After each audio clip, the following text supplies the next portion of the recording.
pessoal, estamos aqui terminando o primeiro dia da Expert 2019, hoje considerado o maior evento de investimentos do mundo. Estamos esperando aí próximo de 30 mil pessoas até sábado no evento. E hoje fomos brindados não só com a palestra do Paulo Guedes, que falou por quase 2 horas e descreveu toda a estrutura hoje que tem de projetos dentro do Ministério da Economia e as mudanças que estão sendo pensadas e implementadas no Brasil para deixar o Brasil destravado. Que com a chegada da reforma da Previdência, que é o gatilho central desse processo todo, provavelmente vão gerar o que a gente chama de círculo virtuoso de crescimento. Vale a pena escutar o Guedes, e a XP gentilmente cedeu as imagens do evento para que possamos colocar à disposição de todos vocês. Então, com vocês, Paulo Guedes na Expert 2019. Se gostaram, dão um likezinho, podem compartilhar à vontade esse vídeo, porque entendemos que todo brasileiro deveria escutar essa visão otimista, essa visão pé no chão e, finalmente, uma visão liberal de Brasil. Espero que desfrutem. Grande abraço.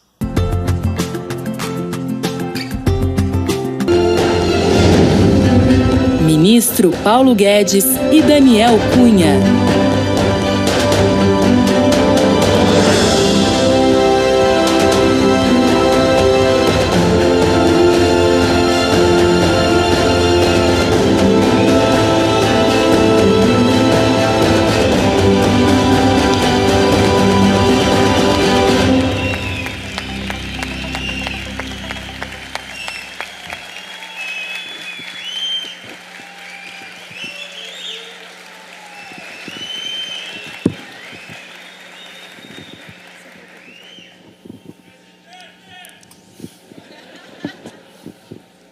Boa tarde a todos, muito obrigado pela presença de vocês e um agradecimento especial ao nome de toda a XP. Muito obrigado, Ministro da Economia, Paulo Guedes. É uma honra para nós aqui estrear com um baita pé direito, não só começar com o Senhor e o que o Senhor simboliza hoje para o país, mas acabamos de receber a notícia também, texto base da reforma da Previdência acaba de ser aprovado na comissão especial.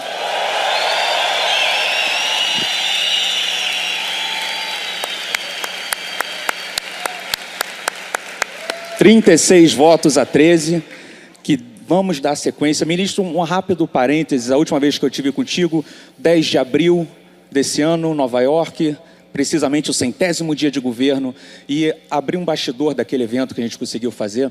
O evento estava caminhando, a gente planejava mais ou menos 100 e poucos investidores, e a gente estava tentando construir agenda, e os investidores estavam aparecendo, pingando, quando a gente consegue confirmar Paulo Guedes na agenda.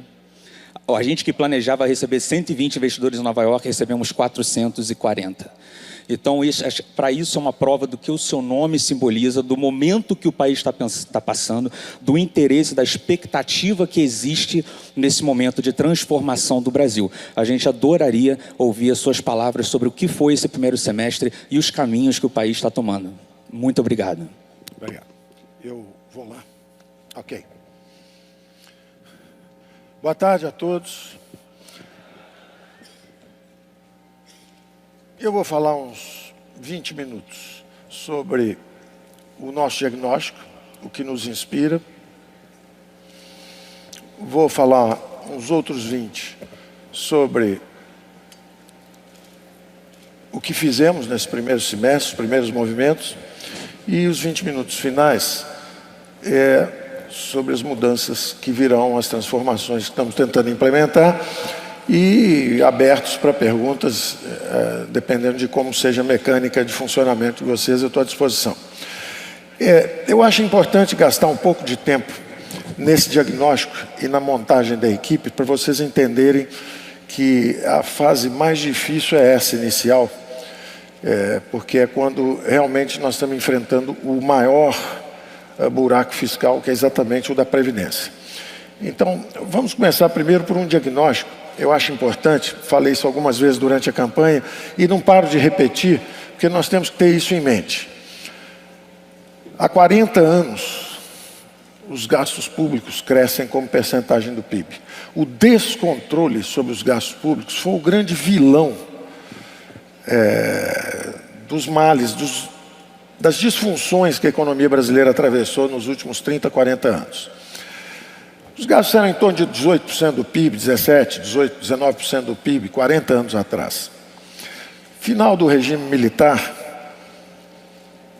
esse excesso de gastos foi através das empresas estatais. O governo Geisel, empresas estatais gastando e financiados com a reciclagem de petrodólares.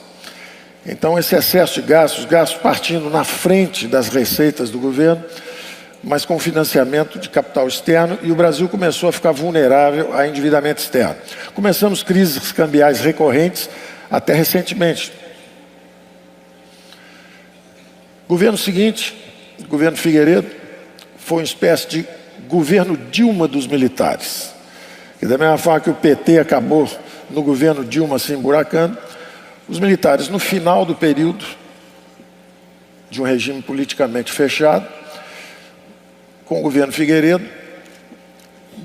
choque de petróleo, choque de oferta negativa, inflação subindo internamente, e nós tínhamos um excesso de gastos.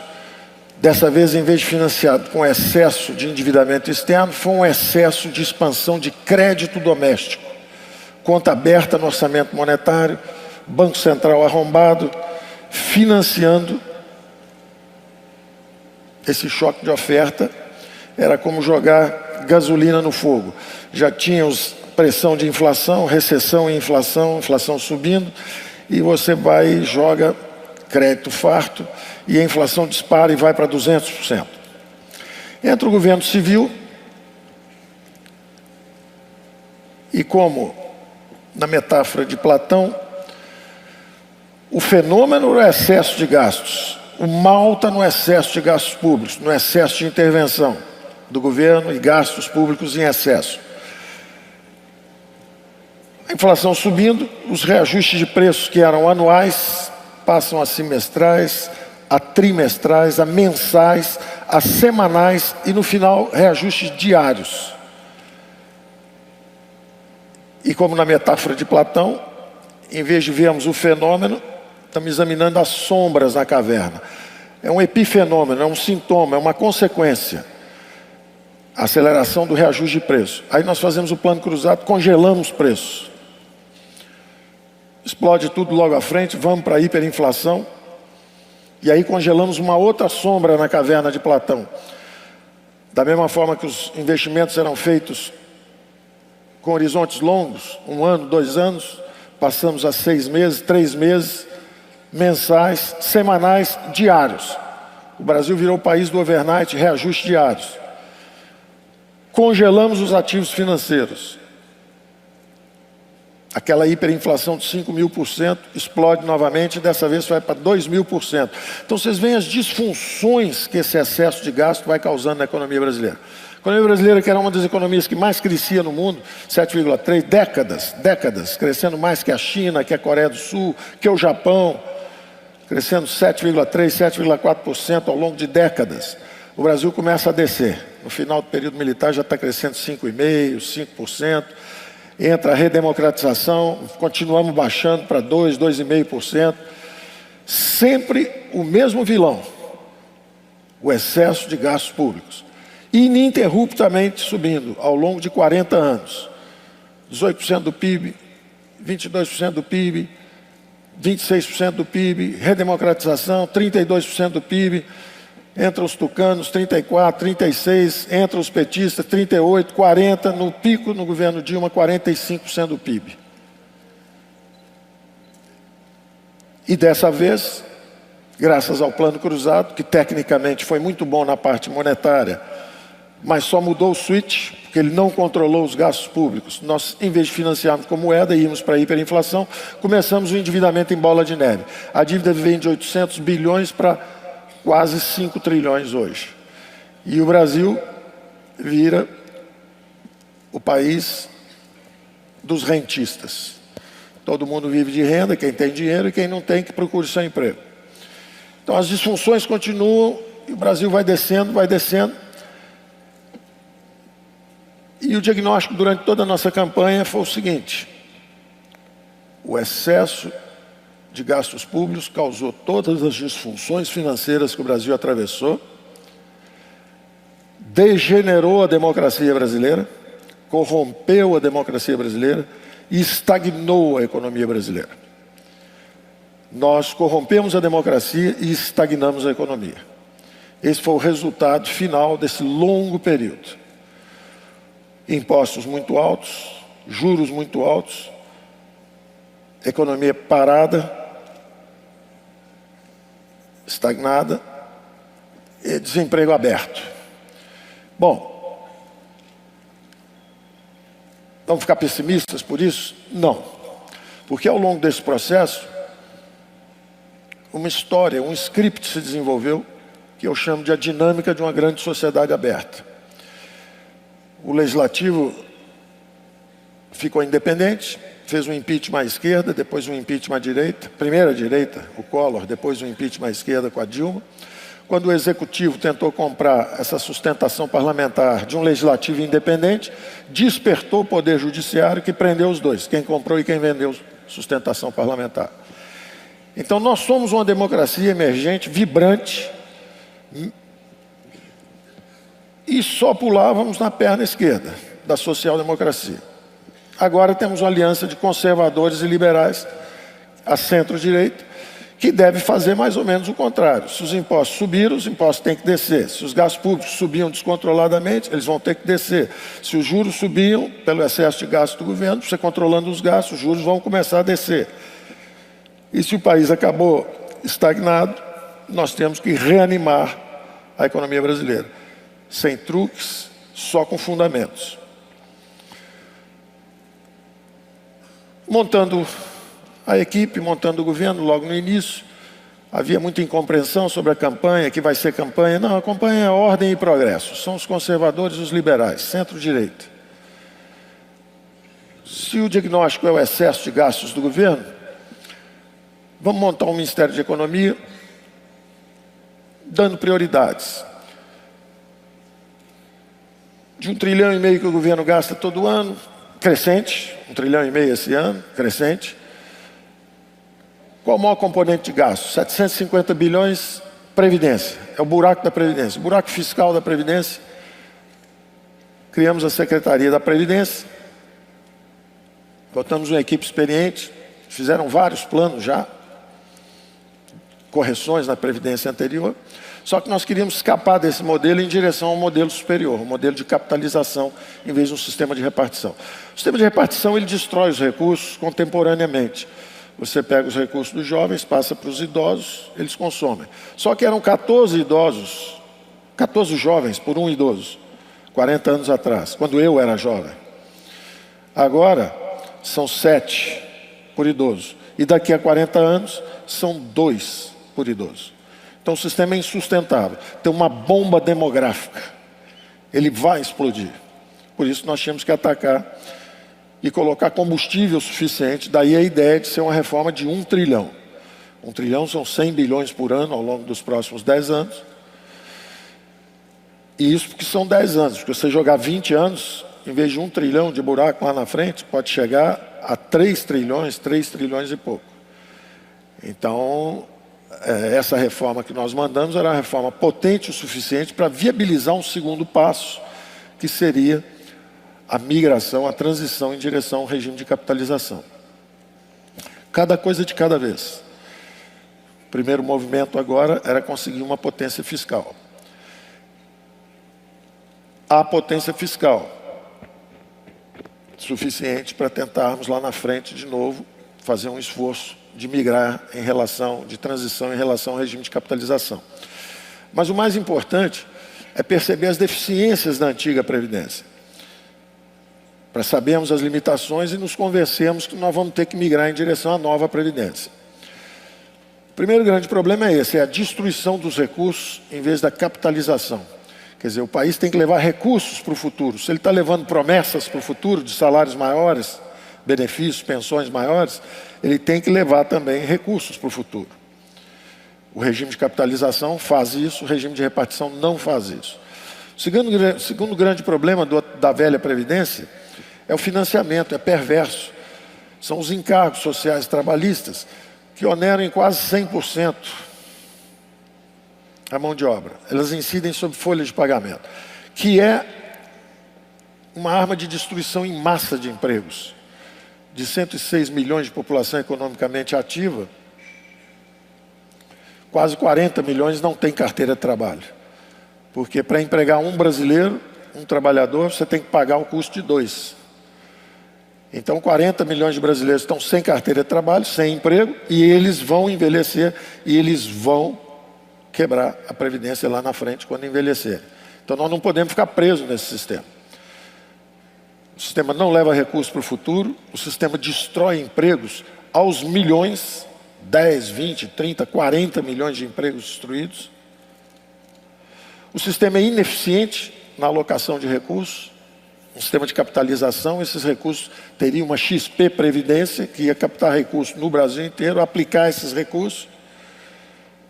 E não são bancos, é uma indústria separada da indústria bancária, é uma indústria previdenciária, mandatada para levar os recursos para o futuro e alocar. Com mobilidade, ao final de cada ano, você pode transacionar. Tem muito em comum com o início da história da XP, que era de educação financeira, e é a missão até hoje, por isso o rápido crescimento e expansão.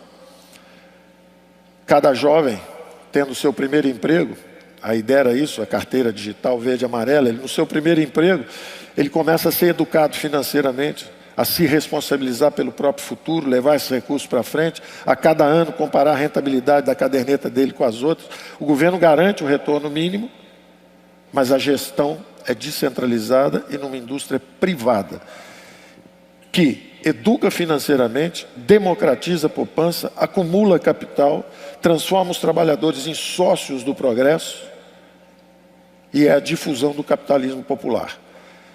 E é permitir que os jovens trabalhadores, também de baixa renda, possam gozar dos mesmos benefícios que os ricos, que é acumular o seu recurso a juros compostos, além dos investimentos em bolsa e etc.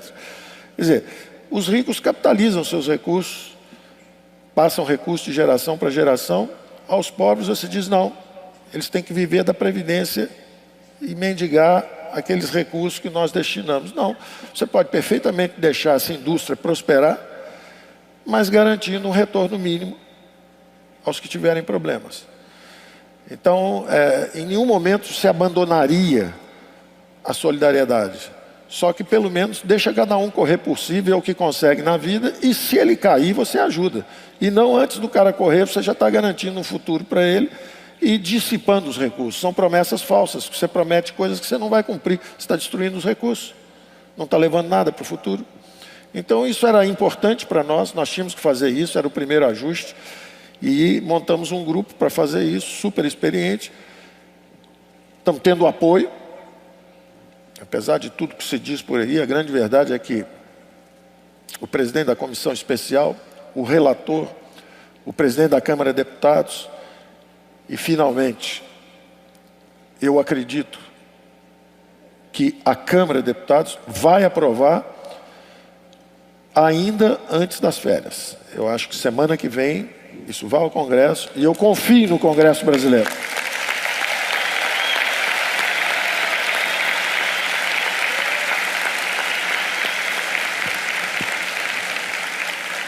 Eu confio no trabalho do Congresso brasileiro e acho que semana que vem nós teremos isso aprovado. Bom, esse era o primeiro e maior dos gastos. Logo depois, o segundo gasto é justamente o componente de juros, as despesas. E eu falei isso também algumas vezes durante a campanha. O Brasil gasta um plano Marshall por ano, 106 bilhões de dólares, 300 e tantos bilhões de reais, 380 bilhões de reais. Houve um ano em que nós chegamos a gastar 450 bilhões de reais de despesa de juros por ano. O que reconstruiu a Europa no pós-guerra durante 8 anos, 9 anos, 10 anos, uma década. O Brasil reconstrói uma Europa por ano sem sair da pobreza. O que é um absurdo. E isso, na verdade, é o preço de nós mantermos esse descontrole sobre a expansão de gastos públicos, mas aprendemos a fazer política monetária. Então a gente continua gastando muito, mas em vez de moeda nós financiamos com endividamento em bola de neve. Então o Brasil se endivida em bola de neve, a dívida era 800 bilhões, de repente nos últimos 10 anos a coisa vai para 1 trilhão, 2 trilhões, 3 trilhões, 4 trilhões e meio, não para de crescer. Então a nossa preocupação é dar uma trava nisso. Como é que nós damos uma trava nisso? Vamos desinvestir.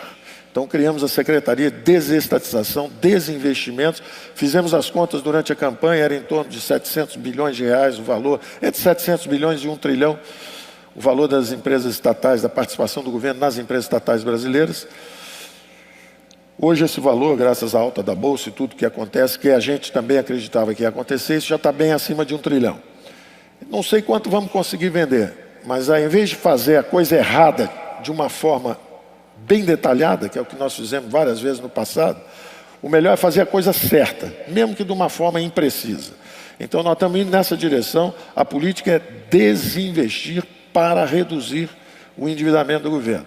Se essa dívida ficar aí travada em 4 trilhões e meio, ou cair ligeiramente, durante 1, 2, 3, 4 anos, pelo esforço que estamos fazendo, inflação de 3,5%, o crescimento vai, ano que vem já vai para 2%, 2,5%, 3%. Quando isso começar, o PIB cresce aí 4% de inflação, 2 ou 3% de crescimento, 7%, 8%, 2, 3 anos seguidos. Se você mantiver a dívida externa, você dilui o peso da dívida externa. Na verdade, isso é uma reestruturação de balanço.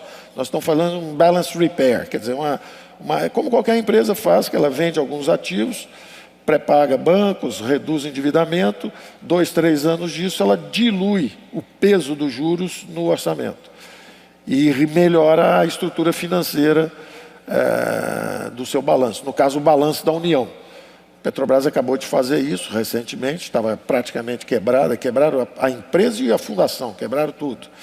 A empresa se reestruturou financeiramente, pagou dívida antecipadamente, está desinvestindo e ela se recupera. Da mesma forma, a União. E nós temos também, de outro lado, quase 1 trilhão para vender em ativos imobiliários. É a maior imobiliária do mundo, o governo brasileiro. Tem ativos espalhados pelo país inteiro e esses ativos ficam lá inoperantes enquanto o passivo sobe a juro composto. Esses ativos estão lá depreciando em vez de serem utilizados para redução de dívida. Então, temos também um secretário especial de desinvestimentos. Então, o Marinho, que é o meu secretário especial de reforma da Previdência, está chegando na meta do semestre, aprovar a Previdência. O Salim Matar é o secretário especial, que nós dividimos as despesas, quais são os principais targets nossos. O primeiro e maior é a Previdência. O Marinho está lá, vamos aprovar a reforma da Previdência. O segundo, a grande despesa, o Estado, juros do passado. Vamos reestruturar o balanço. Vamos começar devagar. Você não pode ter muitos inimigos numa frente só. Então vamos primeiro para a Previdência, que é a mais importante. Vamos começar o ensaio nas privatizações. Tínhamos uma meta de 20 bilhões de dólares por ano, já cumprimos 12 bilhões de dólares. É uma meta bastante baixa, ela vai ser superada ao longo do ano, seguramente, mas cumprimos também. Só que o trabalho de fundo está feito. Está preparado um trabalho de escala. Pegamos as estatais todas, dividimos entre as que serão vendidas, as que serão fechadas e as que serão mantidas estatais por enquanto. À medida que o programa pegue velocidade, todo mundo acreditando, pode ser que a gente vá bem mais longe do que todo mundo está pensando. Mas nós vamos revendo essas metas. A terceira grande despesa é da máquina em si. E isso é que é interessante, quer dizer, a maior despesa primeiro é o futuro, e quando você vai ver, era o futuro principalmente do funcionalismo público. A segunda grande despesa era os juros, que são os erros do governo no passado. A terceira grande despesa é a máquina em si, em torno de 300 e poucos bilhões de reais todo ano. Eram 750 de previdência, 400, quase 400 de juros, 300 e pouco a máquina. Então você vê, é o passado do governo, de falta de coordenação de política monetária e fiscal, que resultou nesse endividamento em bola de neve, o presente do governo, que é o custo da máquina, e o futuro do governo. Ou seja, cuidaram bem deles mesmos. Cuidaram bem deles mesmos. Em vez de serem os nossos servidores, se serviram da população brasileira. Os servidores públicos, e há gente excepcional em Brasília, extraordinária qualidade. O problema é o descontrole dos gastos públicos e a pressão corporativa sobre os orçamentos públicos, não só do funcionalismo público, mas também dos piratas privados, que avançam sobre orçamentos públicos. E as criaturas do pântano político, que há algumas. Então, essa mudança já está em curso. A mudança está em curso. O presidente chegou, entrou e mandou 2 grandes projetos. Um da lei anticrime e um da reforma da Previdência. Nós, setorialmente, dentro do Ministério de Economia, fizemos o primeiro movimento, a reforma da Previdência. O segundo movimento, preparar todo o programa de privatizações, que vai ser disparado agora, no segundo semestre. Acabando a reforma da Previdência, a gente começa a anunciar. O terceiro movimento é a administração da máquina pública e a reforma do Estado em si. A privatização é uma parte dessa reforma do Estado, porque durante o regime militar, o Estado surgiu sob a forma de grandes empresas estatais. Telebrás, Eletrobras, Siderbras, Petrobras, Portobras, Nuclebras. E eles fizeram a grande infraestrutura, os grandes investimentos de infraestrutura nacional. Quando você tem a redemocratização, é natural que você tenha o desafio de converter esse Estado, que eu chamava de hobbesiano, de Thomas Hobbes, que é o Estado absolutista, forte, poderoso, ele manda, coordena, intervém sobre tudo. Você tem que transformar isso num Estado russoniano, do Rousseau, que é atender à vontade do povo. É uma democracia.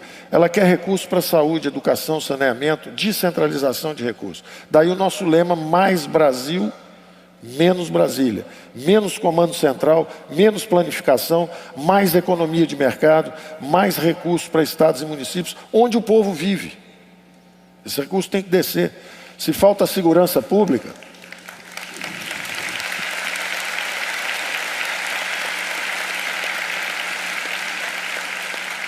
se falta segurança pública, se faltam hospitais, se falta saneamento, esse recurso tem que descer. Esse recurso não podiam estar lá em cima. Só no Brasil, com essa centralização de recursos, poderia haver uma série de abusos que ocorreram. O presidente torce para um time, surge um estádio. O presidente gosta de um empresário, ele vira o maior empresário de proteína.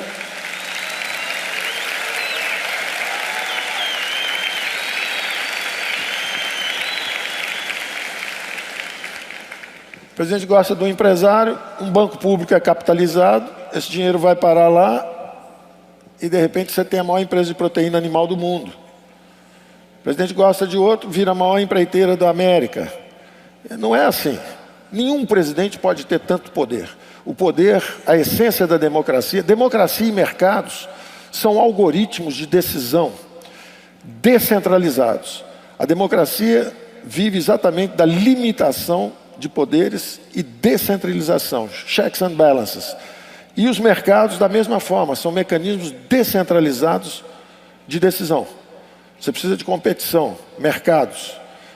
E era o exemplo que eu dava. Nós somos 200 milhões de trouxas explorados por 2 empreiteiras, 4 bancos, 6 distribuidoras de gás, 1 produtora de petróleo. Nós precisamos de competição.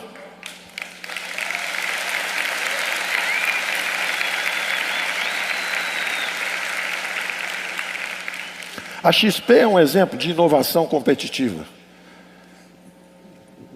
Deu um calor em todo mundo que estava estabelecido no mercado.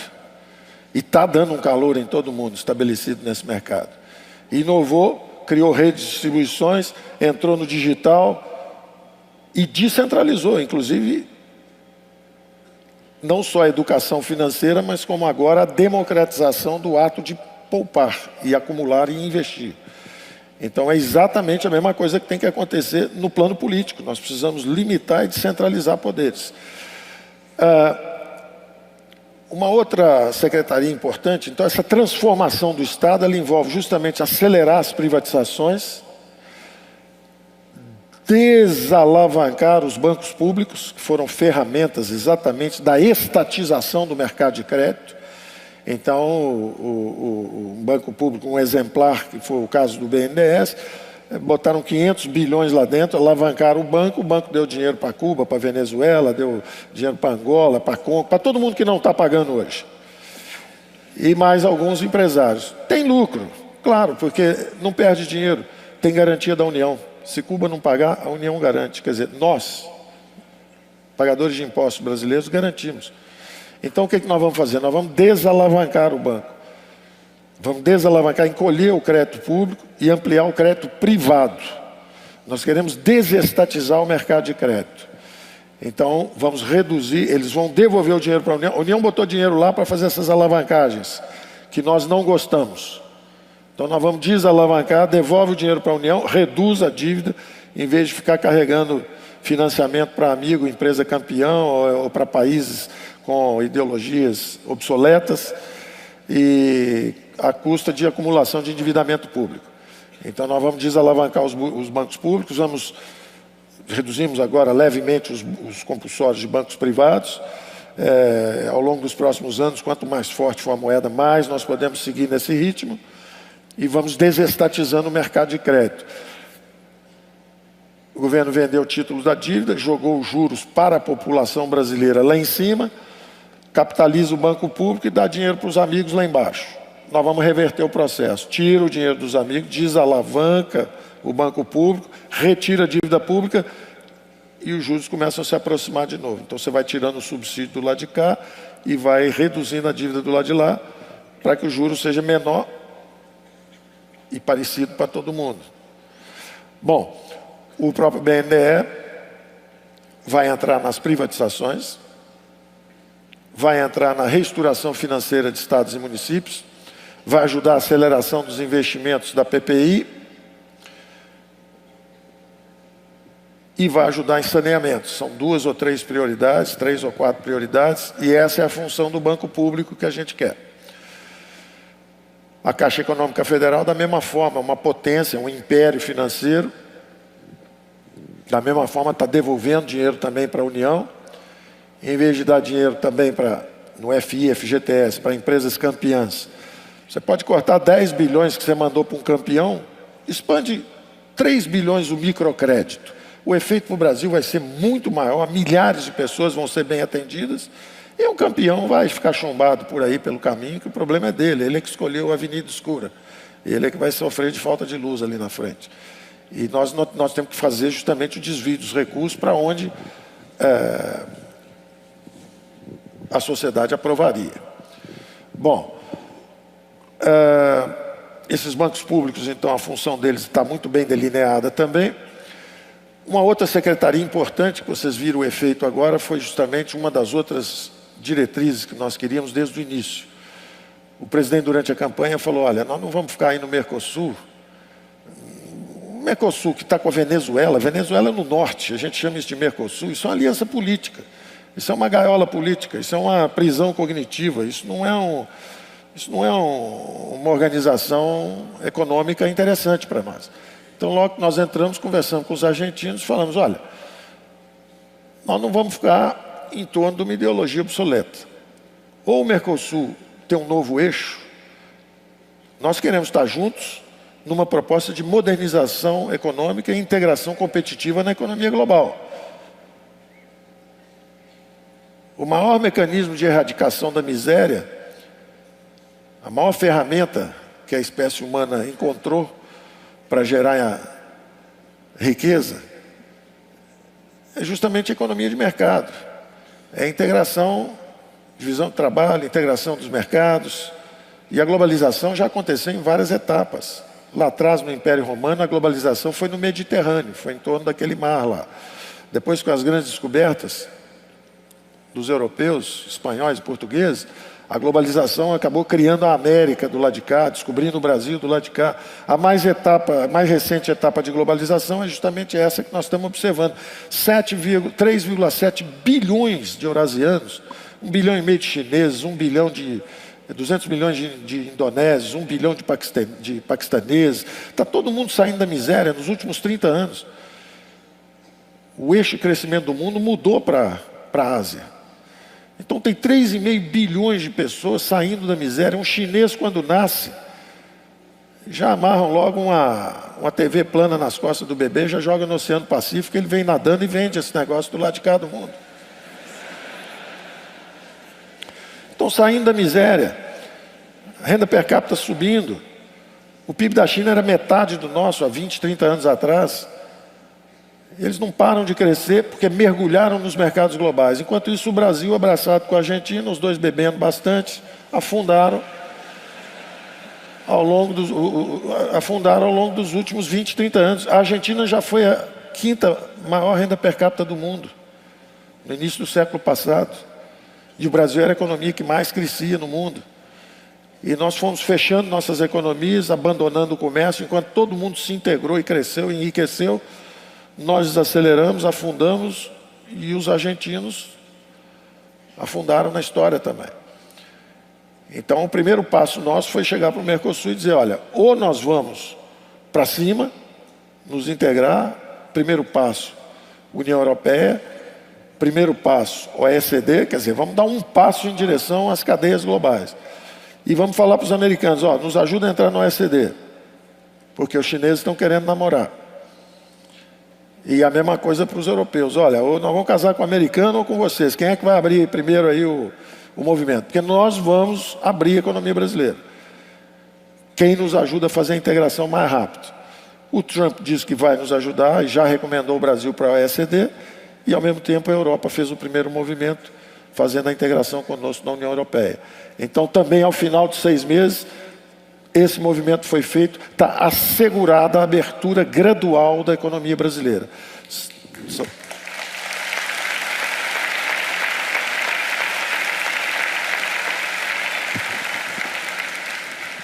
Ao longo dos próximos 2 anos, 2 anos e meio, é o tempo que leva para acertarem todos os acordos, nós já começamos essa convergência, daqui a 2 anos e meio o processo disparou e está garantido que o Brasil começou a grande integração competitiva.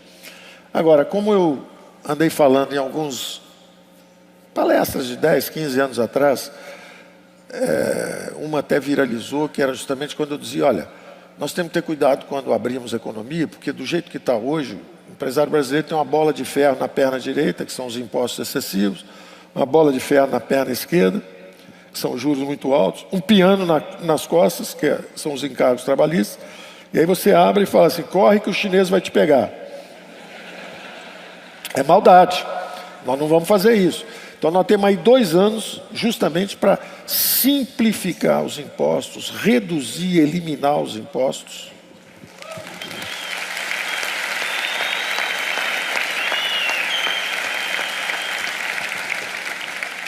Reduzir os juros, porque estamos atacando os fundamentos fiscais, quer dizer, vamos acabar com o buraco da Previdência, vamos reduzir subsídios, vamos controlar gastos, 40%, 50%, entre 40% e 50% do funcionalismo público federal se aposenta nos próximos 4, 5 anos. Ou seja, eles vão se aposentar e nós não vamos repor, nós vamos digitalizar, informatizar e aumentar a produtividade do serviço público.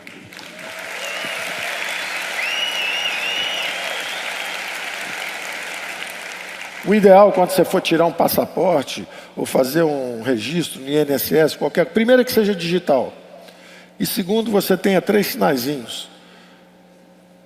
Um verde, um amarelo e um vermelho. Você foi bem atendido? Botou vermelho, final do ano tem aumento para ninguém, tem aumento de salário, tem bônus, tem nada.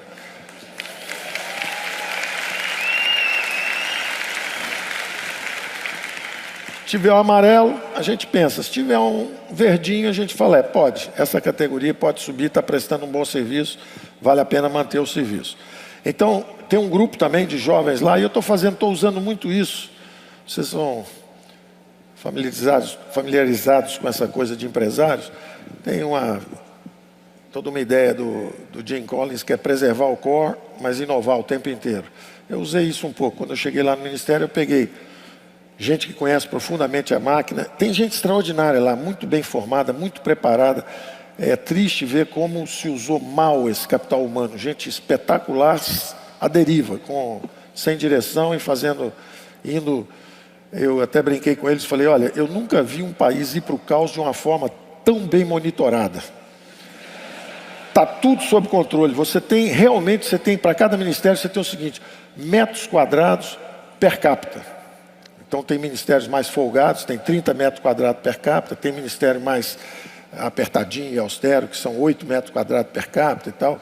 Você tem controle de tudo. Ou seja, nós fomos para o inferno com tudo registrado e monitorado. Então o que eu disse a eles é o seguinte: agora nós vamos fazer o caminho contrário. Vamos para o caminho certo, não precisa de tanto controle não. Então é social, bloco K, o tumulto que vocês fazem na vida dos empresários.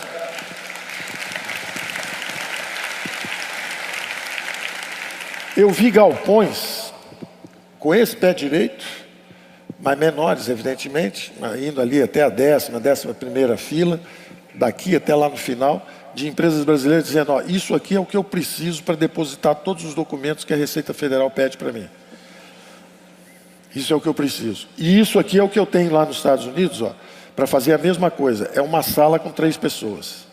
Quer dizer, isso é um absurdo. 6, 7 meses de trabalho, advogado, uma opção de coisa, para satisfazer o servidor público. Em vez de ser o contrário, ele nos servir, simplificar, nos atender bem. Hã?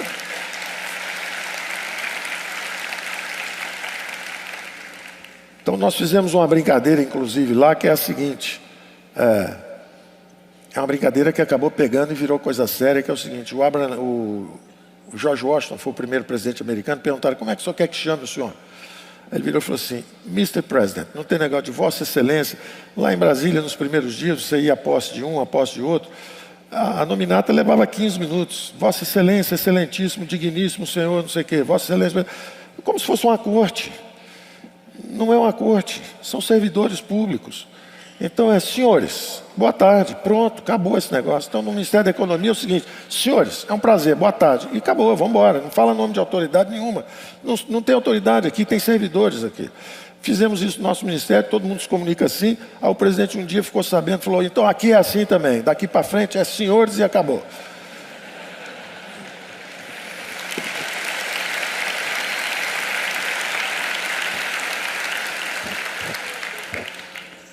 Estou morando no hotel, porque eu cheguei para o Salim e falei: onde é que eu vou morar aí? Ah, não, tem uma casa para você ali. Não, não vou morar não, vende a casa logo. Então, vamos vender a casa. Então, casas no lago. Vamos vender as casas no lago. E a filosofia é essa mesmo: vamos encolher o governo. Nós vamos reduzir e melhorar a qualidade do serviço do governo. Então, conseguimos fechar esse acordo, também nesses primeiros 6 meses. Uma outra coisa interessante também: não teria sido possível se não tivéssemos juntado os ministérios. Porque o Ministério de Indústria e Comércio, há décadas, é aquela trincheira. Você já viu o filme da Primeira Guerra Mundial? Tem aquelas trincheiras, arame farpado, pessoal com aqueles capacetes redondinhos, bomba química, um negócio, baioneta. A indústria brasileira estava escondida atrás daquele negócio ali, sendo desindustrializada porque não sabia se defender corretamente. Lideranças industriais obsoletas, travando, através do Ministério de Indústria e Comércio, travando qualquer iniciativa que os outros ministérios tivessem de abrir a economia. Então todo mundo: ah, não, mas esse acordo foi fechado porque também já estava sendo feito há 16 anos. A pergunta é o seguinte: por que não foi feito nos 16 anos? Uma parte era por ideologia e uma parte era realmente por lobbies empresariais que não queriam abrir a economia brasileira. Agora, para cada mau empresário ou má liderança industrial, há dezenas, centenas de bons empresários, bons industriais que querem essa integração competitiva. Apenas querem a redução do custo do Brasil.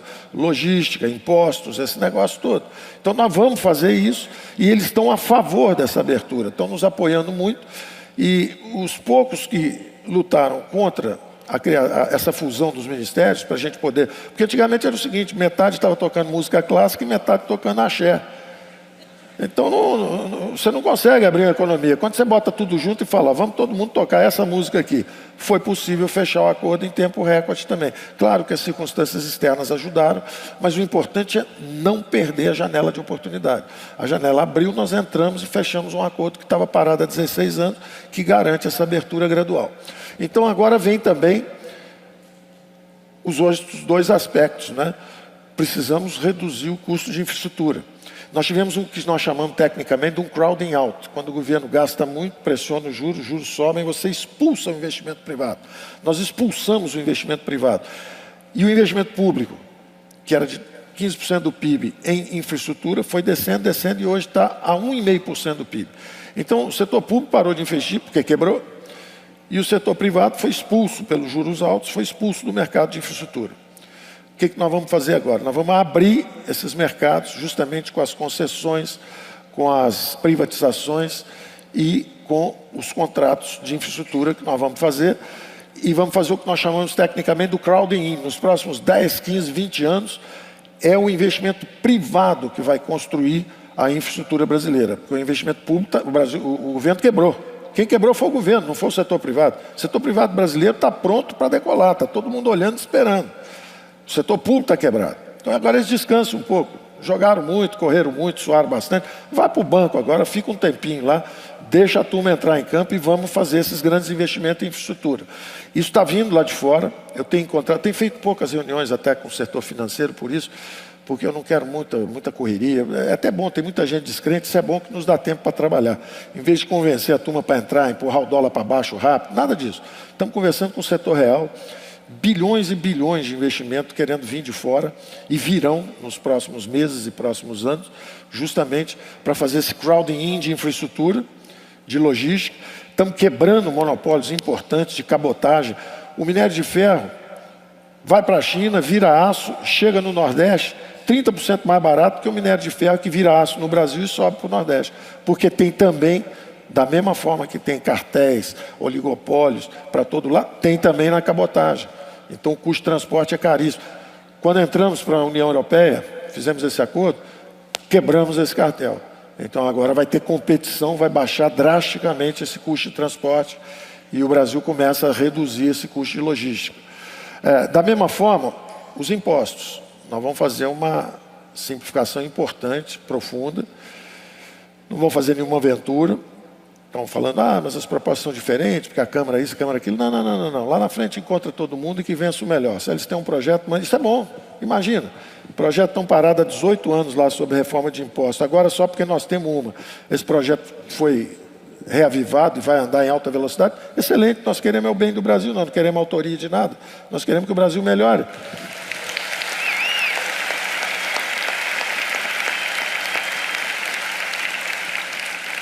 Então, essa reforma dos impostos, ela é iminente, ela vai disparar agora. Uma outra coisa importante, nós criamos uma secretaria, justamente acabamos com o Ministério de Indústria e Comércio, porque senão tem que ter Ministério de Indústria, Comércio, por que setorial? Nós queremos justamente um Ministério de Competitividade, queremos um Ministério de Inovação, queremos coisas que sejam transversais à economia toda, em vez de um reduto de lobbies. Por que uma economia que é a 8ª mais forte do mundo, mesmo parada, sem crescer, é uma baleia ferida, né? Foi arpoada várias vezes, sangrou até parar, ela está parada. Mas é resiliente, é forte. Se você começar a tirar os arpões, ela começa a mexer de novo. E é o que nós vamos fazer, tira o arpão dos juros, os juros devem descer ali na frente, vocês vão ver o presidente do Banco Central aqui.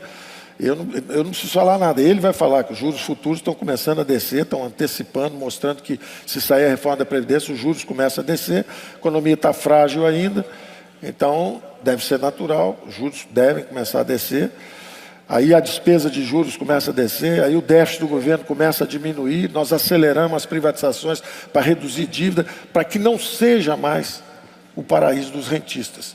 E sim que seja o paraíso dos empreendedores e o inferno dos rentistas. Juro de 1%, de 0,5%, vai trabalhar vagabundo.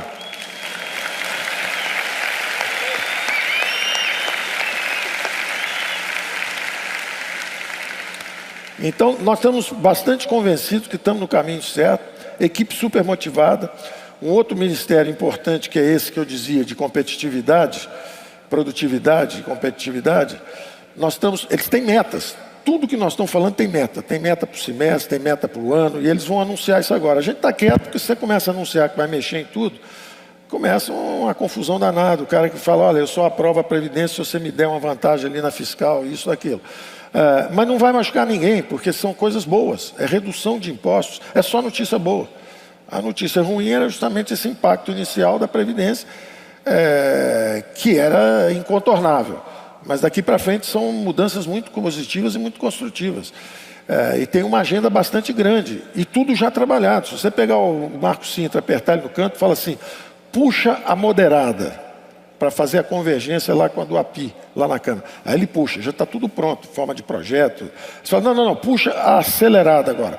Vão para o pau, bota aí, engrena a turbinada, e vai puxar a outra, que é bem mais simplificadora, mas tem um pouco mais de risco. Se o país estiver crescendo um pouco mais rápido, você pode fazer isso, porque a arrecadação já está subindo. Então nós vamos pensar isso, vamos calibrar isso e vamos discutir isso abertamente. Não vai ter surpresa para nenhuma, só vai ter coisa boa. Bom, esse Ministério de Produtividade, ele tem metas também. Nós pegamos o Brasil, é a 8ª economia do mundo, é terceiro, está entre os 3 mais ricas regiões do mundo. Nós até por esse evento que nós íamos para Nova York, o prefeito lá era anti-conservadores e liberais, era outra coisa, era um pássaro raro. Ele resolveu não receber, porque é um absurdo isso, né? Uma cidade que recebe ditador do mundo inteiro, tem lá ONU, todo mundo já foi lá, guerrilheiro, traficante de droga, todo mundo entra aí, um presidente da República do Brasil vai ser hostilizado por um prefeito? Ridículo, ridículo, o sujeito não tem noção. Não tem noção nem de onde ele vive, do país em que ele vive, que é o símbolo da liberdade. Então, o sujeito discriminar um presidente brasileiro...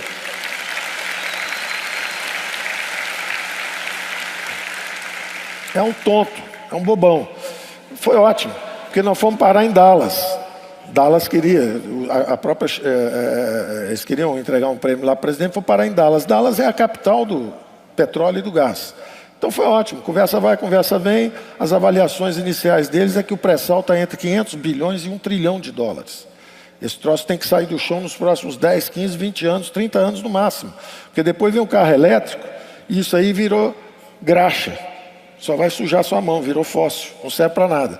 Então o nosso desafio é tirar isso do chão o mais rápido possível e transformar em cérebro, transformar em educação. Esse dinheiro sai do pré-sal, vai para um pacto federativo, descentraliza e vira educação para o povo brasileiro espalhado pelo país inteiro. Esse é o desafio conceitual.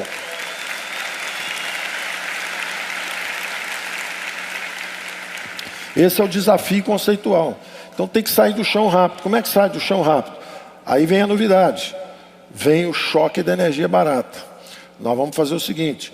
Nós vamos anunciar em mais 5, 6 dias. Talvez semana que vem ou na semana seguinte, nós estamos anunciando esse choque, que é o seguinte.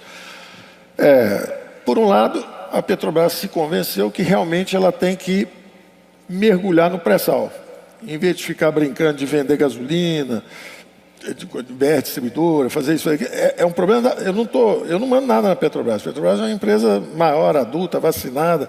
Só que o presidente da Petrobras, um cara preparado, sentou lá, olhou para um lado, olhou para o outro, falou: eu vou concentrar no meu core business, que é furar o petróleo, furar e tirar o petróleo lá do pré-sal.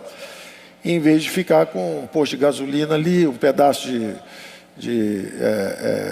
vocês não têm ideia do portfólio dessas empresas.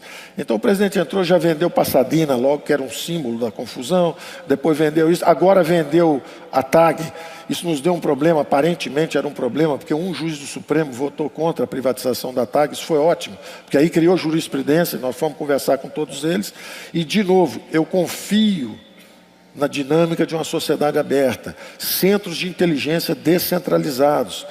Então, um juiz pode decidir isso, mas quando você botou, em vez de ser monocrática, quando passou a ser julgamento de todos, o que eles falaram? Evidentemente que você pode vender essas subsidiárias, não tem problema. Não pode vender. Como é que uma empresa vai competir com as outras se ela, para fazer qualquer coisa, ela tem que avisar o mundo inteiro: olha, estou pensando em vender, me dá uma autorização. Não funciona esse troço. Então o resultado foi espetacular. Porque não só a Petrobras faz o caixa para furar o petróleo que ela quer furar lá no pré-sal, como ela também estimulou a competição quando vende redes de distribuição de gás. Porque ela estava com monopólio. Nós estamos quebrando 2 monopólios. Esse choque de energia barata vai quebrar 2 monopólios. Tem um monopólio. Para vocês terem uma ideia, BTUs, é o British Thermic Unit, é 1 milhão de metros cúbicos de energia termoelétrica. Esse troço custa 12, 13 dólares no Brasil, e o Brasil tem gás natural e custa 12, 13 dólares. O Japão, que não tem, e a Europa, que não tem, consegue comprar por 7 dólares. Quer dizer, no Brasil custa 12. O Japão não tem recursos naturais. O Japão é um negócio pequenininho, nasce um japonês, o outro cai dentro d'água. Não tem recursos naturais. Teoricamente, o custo devia ser altíssimo para chegar esse gás lá, porque ele é importado da Rússia. Bom, por 7 dólares eles têm resolvido o problema nosso. Aqui são 12, 13 dólares. E nos Estados Unidos, que tem o gás natural, são 2 a 3 dólares. Então é um absurdo estar no preço que está no Brasil. Então nós estamos estudando, entrou todo mundo nisso, entrou o CAD para chamar a atenção da Petrobras e falar, olha, venda e vamos quebrar esses monopólios. Entre os governos de estados, os governos de estado, por exemplo, o governo do estado do Rio de Janeiro já assinou conosco o termo de conduta e o acordo comercial. Aí vem os privados, tipo a Vale do Rio Doce, e fala, olha, eu compro 20, 30 anos de energia a um preço mais baixo do que esses 14. Eu consigo comprar 20, 30 anos. Quando ela dá uma garantia de compra de 20, 30 anos, surge um empreendedor que fala, eu vou construir os dutos. Se eu já tenho energia vendida há 30 anos, eu construo os dutos. Então, já esse acordo já está sendo feito. Estamos trabalhando há meses também nisso, enquanto falam que nós não temos programa, nós não temos nem tempo para explicar, nós estamos trabalhando. Então, vem aí o choque do petróleo, vem aí o choque da energia barata, que deve ser anunciado em mais 4, 5, 6 dias, que já envolve um governador, e aquele negócio, o ótimo é inimigo do bom. Tem gente que propõe o seguinte, vamos chamar os 26 governadores, vamos coordenar, chamar os 26 governadores para fazer a reforma da Previdência, não deu, não houve acordo. Da mesma forma, vamos agora mandar para o Congresso a reforma do Bernardo Api, que é muito bom, um técnico respeitável, muito bom, eu gosto dos trabalhos dele. Mas a pergunta é o seguinte, por que ela está parada há 18 anos?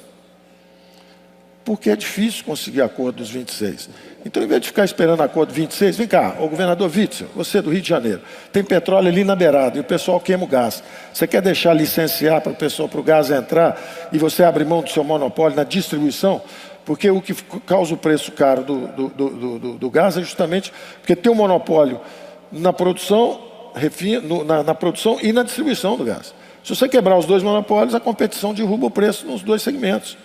Então, o governador falou, eu quero. Você quer virar o Texas? Em vez de estar aí quebrado, feito tá? Quero virar o Texas. Então, deixa investir. Vamos quebrar o monopólio. Assinou, fechamos esse acordo. Já tem empresas privadas que vão anunciar investimento de compra futura. Tem o pessoal que vai construir os dutos para trazer. E vamos embora. Esse acordo começa a funcionar, vem um outro governador correndo, o Dória lá já falou, eu quero também. Aí o Casagrande do Espírito Santo, eu também. Até Minas Gerais, que não tem mar, já falou, eu também. É só puxar para cá o duto. Só puxar o duto até aqui que nós entramos também. Então vai ser assim. Nós vamos, no Brasil, com esse negócio de regular, você tem mais regulador do que regulado.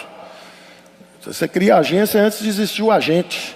Não tem ninguém ainda explorando o negócio, você já quer controlar o negócio. Fecha um acordo com um, fecha com dois. Os Estados Unidos criaram tudo isso sem regulamentação. Eles criaram a regulamentação depois que o negócio surgiu. Primeiro eles fizeram a marcha para o oeste. Depois que a indústria explodiu, que eles falaram, bom, vamos ver aqui se está tendo um abuso. Que, aliás, vocês estão observando hoje com Netflix, com Google. Ninguém controlou isso. Isso foi crescendo, explodiu de crescer. De repente, falaram, opa, preciso regular. Porque parece que está muito grande. Mas primeiro deixa crescer, deixa surgir. Aqui você sufoca antes do negócio surgir. Bom, então, eu dizia, a reforma da Previdência agora, fizemos esse acordo externo agora, fechamos a sessão onerosa, da mesma forma, como tinha ministro que brigava com ministro, confusão, estava 5 anos parado. O petróleo lá, a energia elétrica, daqui a pouco o carro elétrico chegando, uma ameaça da gente perder essa riqueza enorme que existe hoje, que tem um valor entre 500 bilhões de dólares e até 1 trilhão de dólares, e a gente parado 5 anos, porque o Ministério da Economia não se entende com o Ministério de Minas e Energia. Ora, nós nos entendemos em 2 minutos. Eu e o ministro lá de Minas e Energia, o ministro Bento, espetacular, cooperativo, sentamos 2 minutos e falamos, vamos embora, vamos acertar esse negócio, vamos ver como é que fazemos. E pronto, saiu, já está tudo certo, e na base desse entendimento, não só isso aí libera os leilões de petróleo para o fim do ano, e o petróleo vai começar a sair do chão, como o gás que seria queimado, nós já vamos agora anunciar o choque da energia barata, já vamos canalizar esse gás, em vez de queimar, e vamos ligar com Vaca Muerta, que é na Argentina, eles descobriram, lá é shale gas, esse que tem nos Estados Unidos, eles têm aqui também. Nós vamos conectar na rede e vamos ter Bolívia. Então vem Bolívia, Argentina e pré-sal, e tudo conectado em rede. Isso deve, em 2 anos, as nossas modelagens indicam, derrubar em até 40% o custo da energia termoelétrica. Então isso vai tornar possível se você reduzir os impostos, se você abre a economia e começa a aumentar a escala dos empreendimentos, e você dá um choque de energia barata, nós podemos reindustrializar o país. O país foi desindustrializado por juro alto, câmbio baixo e 20 anos de impostos elevados. Foi 20% do PIB, a indústria brasileira chegou a 10% do PIB.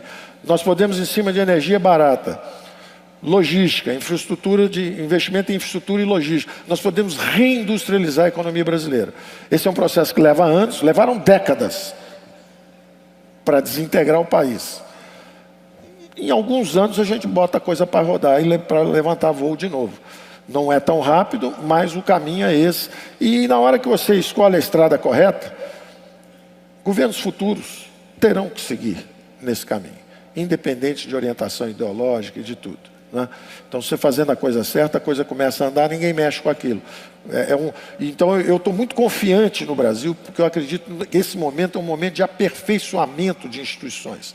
Está acontecendo no Brasil, todo mundo, pô, mas está uma roubalheira. Não, era aquele excesso de intervenção, o governo está com a mão em tudo, setores inteiros foram aparelhados, houve roubo, houve maus investimentos, bloquearam, não deixaram a iniciativa privada investir, a economia ficou estagnada.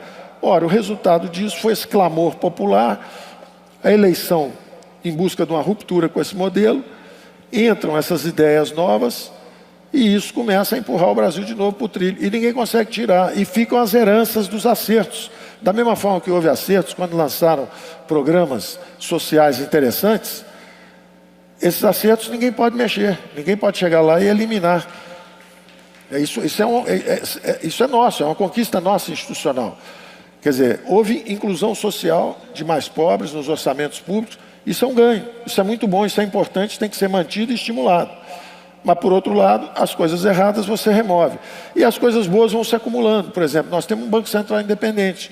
O resultado é que a inflação caiu de 11 para 3 num governo que não tinha sustentação parlamentar, o governo estava impopular e mesmo assim a inflação desceu num fim de governo, porque tinha uma instituição já aperfeiçoada que era o Banco Central, praticamente independente. Nós vamos oficializar agora, que é independente mesmo para perseguir sua meta de inflação. Então, eu estou muito otimista porque eu vejo que o país tem poderes independentes, o quarto poder, que é a própria mídia, quando ela perdeu o olfato durante a eleição, ela perdeu o olfato, porque tratava o presidente da República com um certo desrespeito, achando que aquilo ali era um negócio que podia desestabilizar a democracia brasileira. Quer dizer, perdeu o olfato. Nós somos uma democracia sólida, vibrante, tão vibrante que quando ela perdeu o olfato, a competição tirou ela do jogo. Entraram as redes sociais e falaram, ó, cancela a minha assinatura de jornal aí porque você está falando besteira. E, na mesma hora, essa competição bota a mídia de novo na pista certa. Fala, opa, vamos entender o fenômeno. Entender o fenômeno, apoiam a pauta econômica, o resultado está aí. Quer dizer, vem o Congresso, vem a mídia, vem o povo na rua, vem isso tudo, e a coisa é aprovada. As reformas são aprovadas. Então, eu confio nessa mecânica, eu confio nessa descentralização de poderes. Nós temos massa crítica e inteligência. É um país que sabe se defender hoje. No passado podia não saber, mas hoje sabe se defender. Então nós vamos seguir esse que chamamos de caminho da prosperidade. A rota é essa de reformas. Agora, no segundo semestre, nós vamos anunciar o resto do programa. Quer dizer, a primeira parte foi essa previdência, agora já começamos a anunciar o resto do programa. Isso vai ser um trabalho de colaboração com o Congresso, não tem dúvida nenhuma. Nós podemos ter a iniciativa da formulação, eles têm também, eles têm bons programas, têm bons projetos lá, que nós podemos ajudar a aperfeiçoar. Nós temos nosso presidente foi eleito com um programa, então nós vamos adiantar o nosso. Eles podem ter o deles, nós temos o nosso, e vamos fazer, essa competição é ótima. Quanto mais competição, melhor. Ele apresentou a reforma, a gente apresenta outra que vença o melhor, e o Brasil se beneficia da boa proposta e desse choque de ideias, em busca de um aperfeiçoamento. Então, A nossa visão agora para o segundo semestre, quando me perguntava assim, bom, mas você não está preocupado que a economia está crescendo menos, primeiro era 2,5, depois é 2, agora é 1,5 e tal. A economia brasileira nunca teve crescendo esses 2,5 que eles falavam, não foi nada disso. O Brasil está crescendo a 0,6 ao ano nos últimos 8 anos.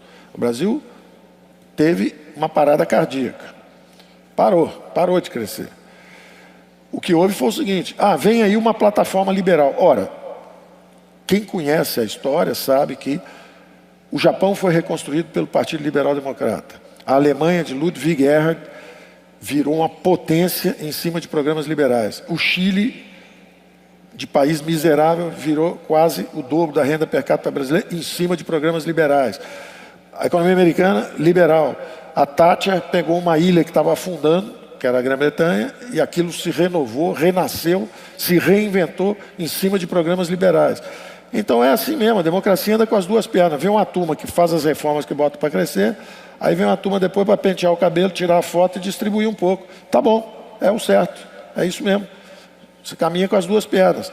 Uma você solta os mercados mais eficientes, começa a criar riqueza, e a outra vai aparando as arestas. Quem ficou para trás a gente incorpora. E essa síntese é uma questão de ênfase. O social-democrata prefere aumentar os gastos públicos, botar mais impostos, porque ele acredita mais na engrenagem do governo. E ele tolera os mercados. O liberal-democrata é o contrário. Ele acredita muito mais na prosperidade, na criação de riqueza dos mercados, e ele tolera governos eficientes. Se o governo for eficiente, ele consegue ajudar os pobres. Se ele for ineficiente, ele degringola. Então, essa crença entre o liberal-democrata e o social-democrata, essa diferença de crença, um acredita mais nos mercados, o outro mais nos governos, isso é saudável, dá um equilíbrio para a economia. Evidentemente, eu sou um liberal-democrata, eu quero o lado de cá. Eu estou há 30 anos olhando para o lado de lá, esperando a hora da gente poder fazer alguma coisa. A hora chegou, nós vamos tentar fazer o certo e acho que merecemos algum apoio.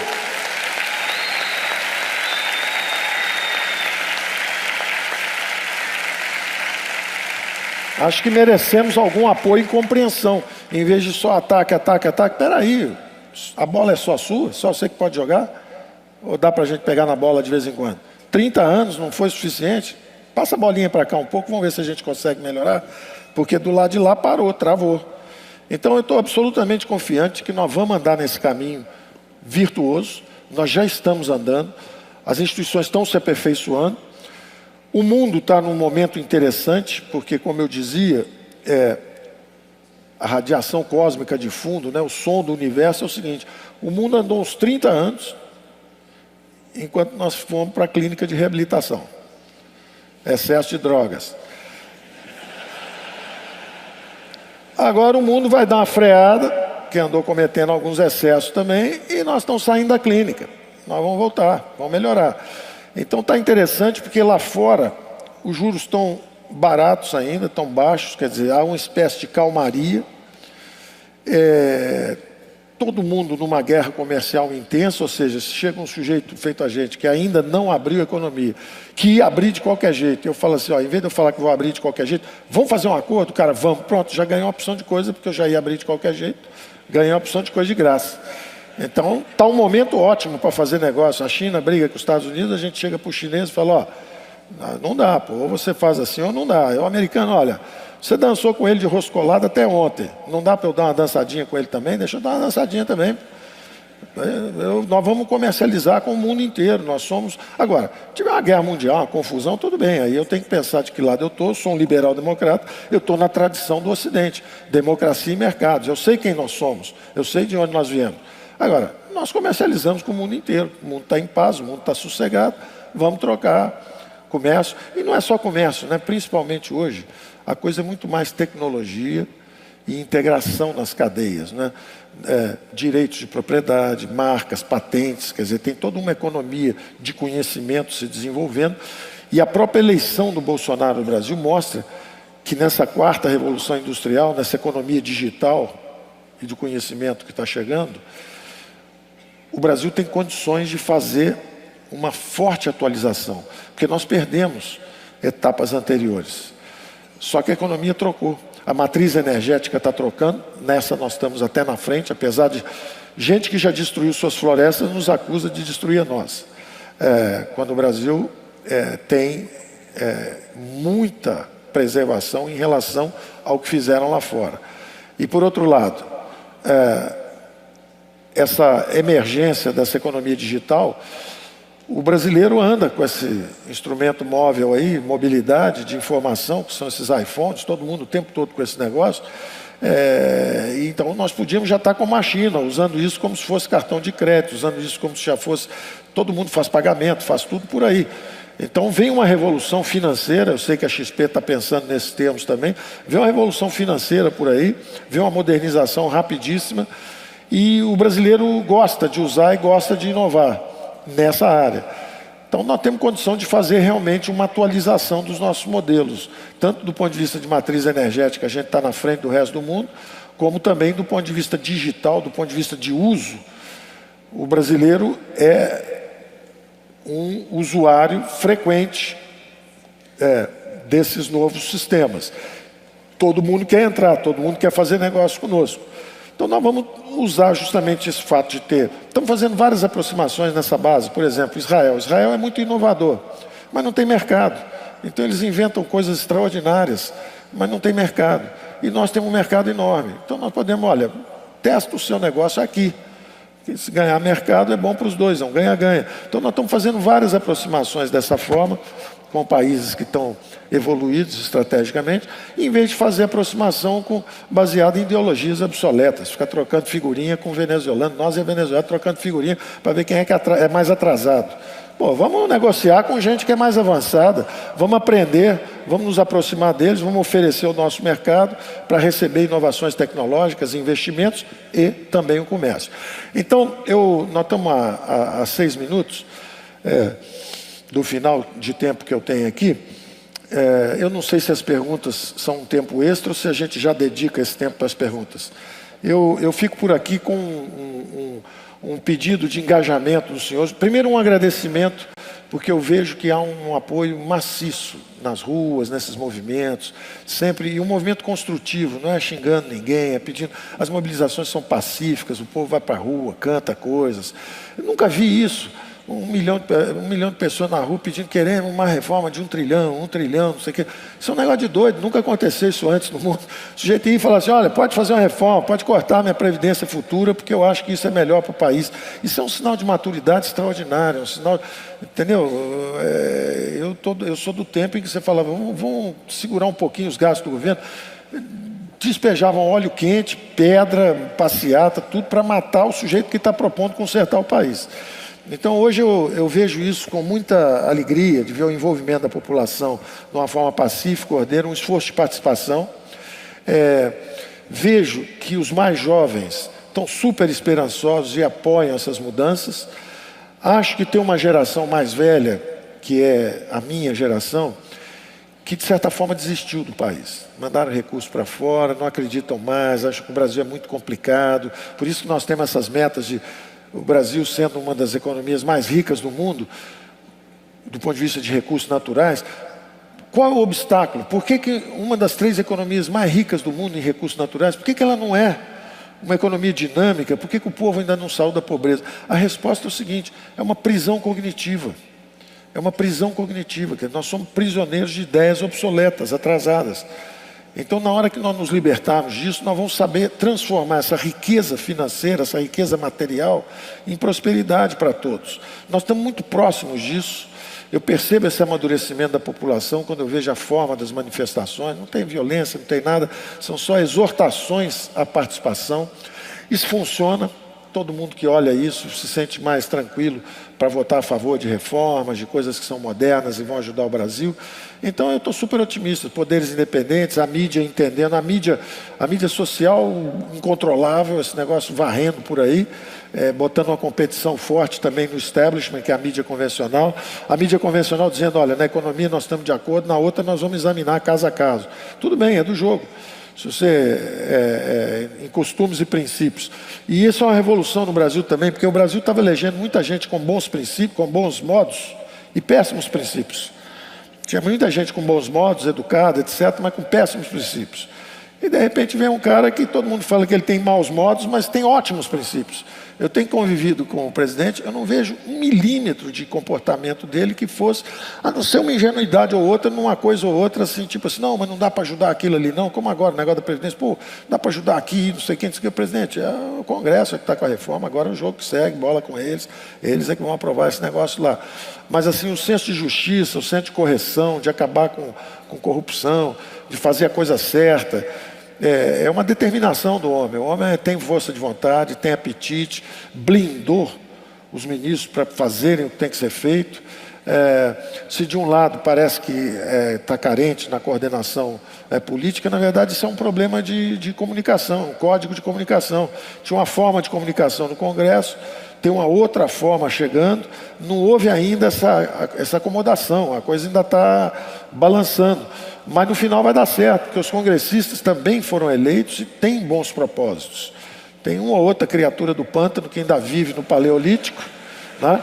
Mas tem muita gente querendo acertar, e eu sou testemunha disso. Essa aprovação que os senhores estão vendo agora é uma comprovação dessa tese de que a maioria lá quer botar para funcionar. A maioria quer botar para funcionar. Então eu agradeço a vocês. E jogo aqui no ar um ar de esperança. Eu acho que o Brasil realmente vai mudar e vai mudar para melhor. Nós estamos muito próximos disso.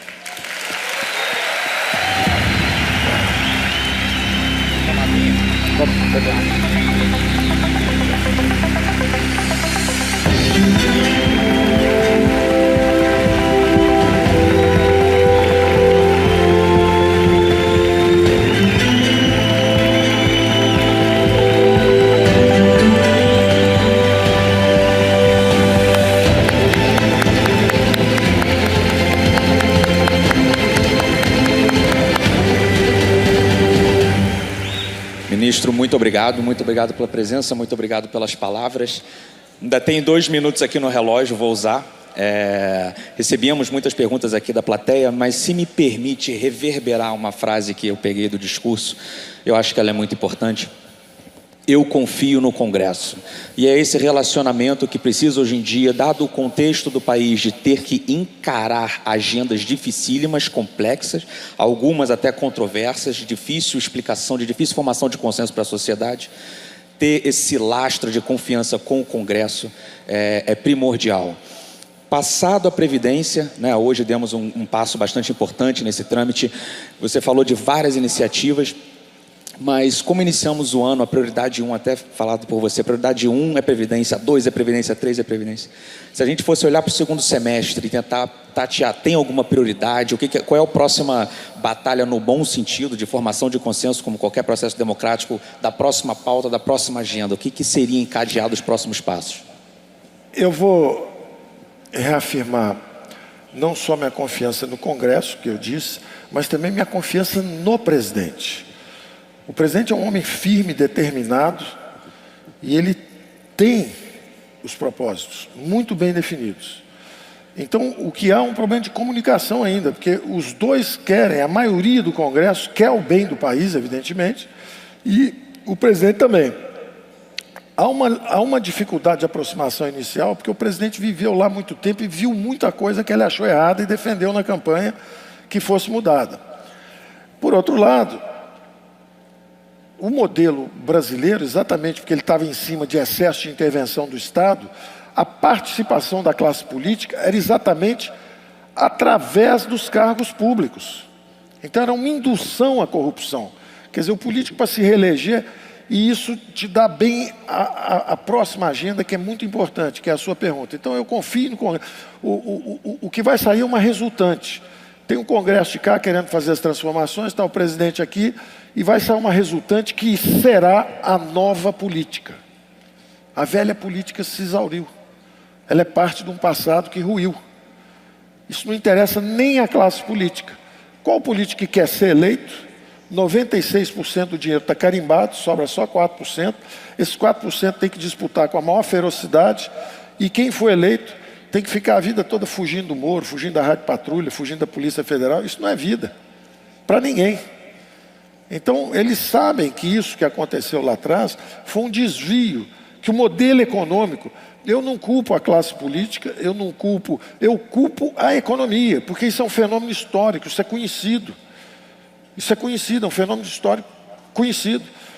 A centralização intervencionista, o dirigismo do governo, o estatismo do governo, produziu monstros ao longo da história. Produziu o regime nazista na Alemanha, de direita, produziu o regime stalinista na Rússia, de esquerda. Quer dizer, essa centralização corrompe o poder político. O poder corrompe, todo poder corrompe. O poder absoluto corrompe absolutamente. Então, não é razoável que esses recursos todos estejam lá em cima, como eu dei aquele exemplo. Eu gosto de 2 países socialistas, o dinheiro vai para lá. Eu gosto de um empresário, o dinheiro vai para lá. Eu gosto de um time de futebol, o dinheiro vai para lá. Não existe isso. Isso é um modelo perverso. Então a classe política entende isso, todo mundo está alinhado. E a pergunta é o seguinte: como é que a gente muda isso? E esse é o grande desafio. Então nós vamos entrar esse segundo semestre com 2 grandes eixos. Um que eu acho que vai prosseguir na Câmara de Deputados, que é justamente a reforma tributária. Esse aí, a Câmara já deu um passo à frente, nós vamos chegar com o nosso, e ali vai começar a ferver esse assunto, que tem tudo a ver justamente com a modernização, a redução de impostos, a simplificação e botar a economia brasileira para crescer de novo. Só que para o Senado, a nossa ideia é levar o Pacto Federativo. O Pacto Federativo, na versão mais radical, é a seguinte: todas as despesas estão desobrigadas, estão desobrigadas, desvinculadas, desindexadas, todas as despesas de todos os entes federativos. Quer dizer, isso na verdade é devolver à classe política o controle sobre orçamentos públicos. Mas não é só orçamento, é o orçamento e as responsabilidades, as atribuições. Porque hoje é muito dramático. Hoje o sujeito é prefeito, literalmente, prefeito de Porto Alegre, conversando com o prefeito de Porto Alegre. Ele fala assim: eu não controlo nada. Os gastos, os salários estão todos indexados, as despesas estão todas obrigatórias, está tudo. Eu estou esperando só o dia que eu vou ser enquadrado numa lei de responsabilidade fiscal, num negócio desse qualquer, porque eu não tenho o que fazer. Eu estou aqui manietado. Então, quando você desindexa, desobriga, desvincula todas essas despesas, você está devolvendo para a classe política a razão de sua existência. O político, na verdade, é um cara que é eleito, nos representa, ele vai lá, ele é que tem que manobrar esses orçamentos públicos. E não o dinheiro todo carimbado por uma Constituição que já tem 30 anos, o dinheiro está todo carimbado e ele fica ali completamente sem função, esperando ser apedrejado, ser preso, uma coisa desse tipo. Não, ele tem que assumir a responsabilidade. Se é prefeito, decide. Você quer segurar o salário 3 anos? Ou você prefere dar um aumento de salário e cortar o investimento em saúde? O que você prefere fazer? Escolha. Agora, nós vamos dar os recursos também. Nós vamos dar as atribuições, as obrigações, a responsabilização, mas nós vamos dar os recursos também. Está aqui o dinheiro do pré-sal. Sai o dinheiro, 70% para estados e municípios, no tempo, vamos aumentando a proporção deles, e 30% do governo federal. O Brasil é uma pirâmide de cabeça para baixo. O dinheiro está todo em cima com o governo federal e lá embaixo não tem nada. É o inverso do que é uma federação de verdade. Se você chegar nos Estados Unidos, primeiro chegaram lá os peregrinos, primeira coisa, faz uma escola, faz uma igreja, faz um hospital, bota a polícia na rua, organizar as comunidades. Agora tem que fazer uma estrada de uma cidade para outra. Bom, aí cria o Estado, é a segunda instância. Pô, agora os ingleses estão brigando conosco, porque teve o imposto sobre tabaco, nós nos revoltamos contra os tabacos, contra o imposto de tabaco, vamos brigar com os ingleses. Cria a esfera federal, o governo federal. Então é uma sociedade feita de baixo para cima. O Brasil, ao contrário, começou capitania hereditária e o rei falando: olha, vocês 3 ficam com isso, vocês 2 com aquilo. Ele foi feito de cima para baixo. Então, lá embaixo falta tudo e aqui em cima é tudo abundante. Tem corte, tem estádio onde não precisa, nem time de futebol tem. Tem lugar onde não tem time de futebol e tem estádio para 60 mil pessoas, quer dizer, é um absurdo.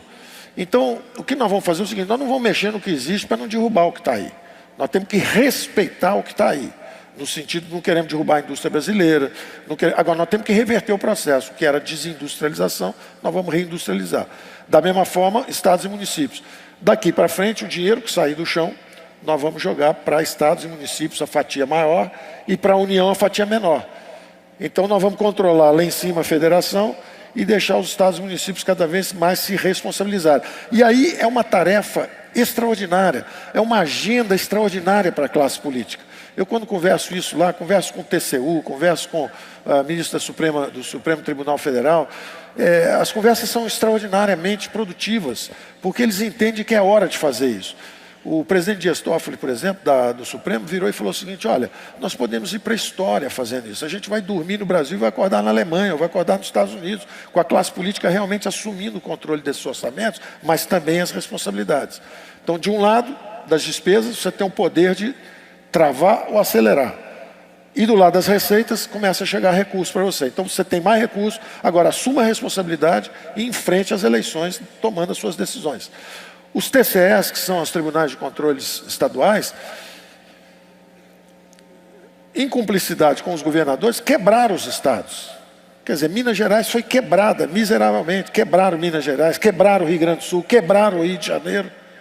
Aí os governadores que entram são representantes do povo, acabaram de ser eleitos, não tem um tostão. Enquanto isso, tem ministro lá na esplanada andando de um lado para o outro com um sacão com 70 bilhões, o outro com 50 bilhões. Está errado esse negócio. Então nós temos que diminuir a importância. Quem é o ministro das Finanças da França? Quem é o ministro das Finanças da Alemanha? Quem é o ministro das Finanças da Suíça? Se bobear, os Estados Unidos são mais conhecidos, mas se bobear tem gente que também não sabe quem é o ministro da Fazenda dos Estados Unidos. Agora, no Brasil todo mundo sabe, está errado esse troço. Os ministros têm que ser... O nosso trabalho vai terminar quando os ministros forem desimportantes. É o secretário de estadual, é o secretário de energia, é como nos Estados Unidos. É o secretário de energia, é o secretário do tesouro, o secretário de... Esses são desimportantes. Quem faz essa alocação de recursos é a classe política. Aqui no Brasil o cara não tem função, aí fica pensando besteira, não tem nada para fazer o dia inteiro, fica pensando besteira. Agora, você jogar um orçamento nele e falar, ó, você é responsável por isso. E ó, se fizer isso, vai preso, se fizer aquilo, isso, aquilo. Então, esses orçamentos têm que ser devolvidos à classe política. Então, nós ficamos durante 30 anos com o dinheiro carimbado. Não critico a Constituição de 88, porque durante 20 anos tinha sido só infraestrutura. Quando os constituintes chegaram, falaram, vamos carimbar o dinheiro agora para saúde, educação, etc. Carimbaram aquele negócio todo. Hoje está ridículo. Hoje tem cidade no interior de São Paulo, o prefeito de uma cidade me dizia o seguinte, nós éramos 5, 6 irmãos. As famílias tinham 5, 6, 7 irmãos. O interior de São Paulo progrediu, ficou, todo mundo enriqueceu, melhorou, etc. As famílias hoje têm 2 filhos. Só que você é obrigado a gastar em educação X. Então o prefeito falou o seguinte, para não ser preso por irresponsabilidade fiscal, eu troco de uniforme 6 vezes por ano. Eu fico trocando de uniforme, fico comprando besteira para poder gastar esse dinheiro. Enquanto isso, falta ambulância. Então o dinheiro está todo carimbado. Tem 280 fundos com dinheiro carimbado. Junto uma criatura do pântano político, 2 piratas privados e um burocrata corrupto, eles se juntam e criam um fundo lá. Aí eles já morreram, já foram embora, já roubaram, já mudaram para Bessarabia e o fundo está lá. E o dinheiro carimbado. Mas tem que descarimbar isso e botar isso na corrente. Isso tem que circular. E devolver isso para a classe política. Então, essa agenda é a agenda que vai ser seguida. Respondendo a sua pergunta, a Câmara de Deputados, nós vamos jogar para lá para dentro a coisa da reforma tributária, e no Senado nós vamos jogar o Pacto Federativo, que eu acho que vai ser uma agenda belíssima, porque falta 1 ano e pouco para a eleição, eles têm 1 ano e pouco para conversar sobre a distribuição de recursos. E isso torna o Brasil... Nenhuma crise no Brasil vai durar mais de 1 ano e meio. Hoje, todo mundo quer gastar e fica lá o ministro da Fazenda, ou o secretário do Tesouro, todo mundo tentando segurar o gasto. Que aquilo é um óleo quente, ladeira abaixo, e o ministro da Fazenda lá embaixo, com o óleo descendo quente, e é muito difícil. E aí um combate à inflação leva 2, 3 décadas, feito foi o nosso combate à inflação. É uma destruição de tempo, gerações são perdidas, está cheio de engenheiro que virou chofé de Uber por falta de obras públicas, ou falta de infraestrutura. Então é um absurdo isso, uma perda de capital humano, uma perda de tempo, é um desastre. Agora, se você tiver essa descentralização de recursos, essa desobrigação, desvinculação, desindexação, nenhuma crise dura mais do que 1 ano e meio. É o que eu dizia para eles, olha, o orçamento é de vocês, se não se entenderem, repete o orçamento do ano passado. Você não precisa nem fazer o shutdown, que é o que o americano faz. O americano tem um problema, ele fala, desliga tudo aí, para de pagar todo mundo. A crise dura 3 meses. Na mesma hora todo mundo se rearruma e tal, e pronto. Pode ligar o negócio de novo. Aqui você não precisa nem fazer isso. Como tem inflação de 3,70%, 4%, se o país crescer 2%, 3%, o bolo sobe aí 7%, 8% todo ano. Então se você falar, olha, eu dizia para alguns conversando, falei, pessoal, se a gente fizer esse pacto federativo, o que vai acontecer? Se tiver uma crise, se vocês forem para casa e não fizerem nada, consertou. Porque vai ter que repetir o orçamento do ano passado. Repetir o orçamento do ano passado, as receitas subiram 8%, porque o PIB está crescendo, tem inflação, você não gastou nada. No segundo ano recebeu mais 8%, acabou, está tudo ajustado. Nenhuma crise dura mais do que 1 ano e meio. Hoje você tem que trabalhar muito para não haver a crise. Se você fizer o Pacto Federativo, você tem que trabalhar muito para fazer uma crise. Você tem que fazer besteira todo ano, 10 anos seguidos. Se você fizer besteira só um ano, no ano seguinte trava tudo, consertou de novo. Entendeu? Então, eu acho que essa vai ser a agenda que nós vamos fazer no segundo semestre. Nós vamos provocar o Senado com o Pacto Federativo, vamos provocar a Câmara com a reforma tributária. Agora, vamos ligar a turbina em tudo que não depende de ninguém. Não depende de ninguém mexer em alíquota, mexer em reduzir subsídio, acelerar privatizações que já são nossas. Claro que o Salim vai ficar perturbando os outros ministros para tentar puxar a estatal para incluir no pacotão dele. Mas tudo que já tiver no pacote, ele vai bombar e vai sair vendendo. Então, da mesma forma, a abertura. Nós já negociamos. Agora nós vamos para o EFTA, né, que é o European Free Trade Area, que são 3 ou 4 países que estão ali em torno da Europa. Nós vamos conversar com os americanos também. Quer dizer, cada um vai sair fazendo. Agora nós estamos como naquele filme, só para terminar, aquele filme do Gladiador. Vocês devem ter visto a primeira cena, né? Primeira cena, você manda um embaixador, os romanos mandam um embaixador, aí de repente volta um cavalo, só que o embaixador está com a cabeça cortada, né? Porque mandou um sinal, vamos trabalhar junto e tal, aí mandaram cabeça cortada, falei, não tem conversa. Aí o romano vira para as tropas e fala assim, unleash hell, quer dizer, vamos disparar tudo ao mesmo tempo agora. Então eu acho o seguinte, nós vamos disparar uma porção de coisas ao mesmo tempo. Nós vamos trabalhar pesado e eu estou absolutamente confiante pelas conversas que eu tenho tido, que o Congresso quer trabalhar forte, o presidente tem um apetite insaciável, está doido para trabalhar forte, gosta de ação e movimento, então eu acho que todo mundo vai trabalhar bastante.